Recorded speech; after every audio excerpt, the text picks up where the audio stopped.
Welcome back to our channel మా ఇంటి రుచులు. నేను మీ స్మార్ట్ విజయ. ఈరోజు నేను ఎగ్ మసాలా కర్రీ అయితే చేసి చూపిస్తానండి. ఎప్పుడూ ఒకేలా కాకుండా కొంచెం డిఫరెంట్గా అయితే చేసుకుందాము. కావాల్సిన పదార్థాలు తయారీ విధానం ఎలాగో చూద్దామండి.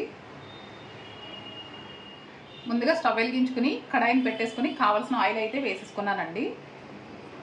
ఆయిల్ కూడా మనకి వేడైపోయింది. ఇప్పుడు సన్నగా కట్ చేసుకున్న ఉల్లిపాయ ముక్కలు, పచ్చిమిర్చి కూడా వేసి కలర్ మారేంత వరకు అయితే వేయించుకోవాలి.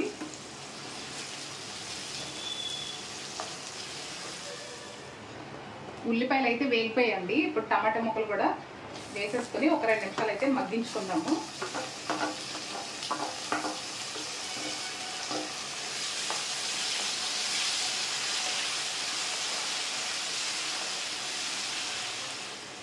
మనకి టమాటా ముక్కలు కూడా మగ్గిపోయాయండి.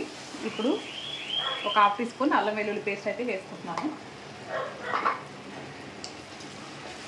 ఒక 2 నిమిషాలు ఇలా కలుపుకున్న తర్వాత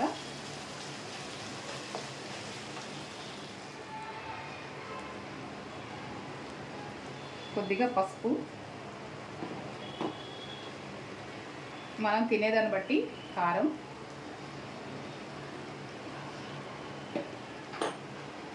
రుచికి సరిపడా ఉప్పు,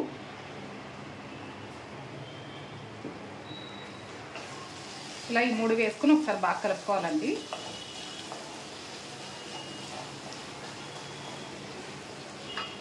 ఇలా కలుపుకొని ముందుగా ఉడికించి పెట్టుకున్న గుడ్లను అయితే సన్నగా ముక్కలుగా కట్ చేసుకోవాలండి. ఇలా కట్ చేసుకున్న గుడ్లను అయితే ఇందులో వేసేసుకొని బాగా కలుపుకోవాలండి.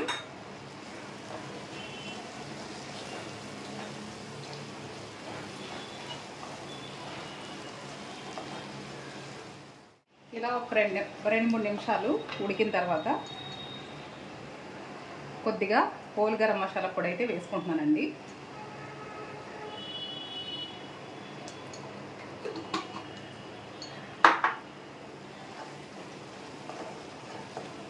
ఎప్పుడూ ఒకేలా కాకుండా కొంచెం డిఫరెంట్గా టేస్ట్ అయితే చాలా బాగుంటుందండి.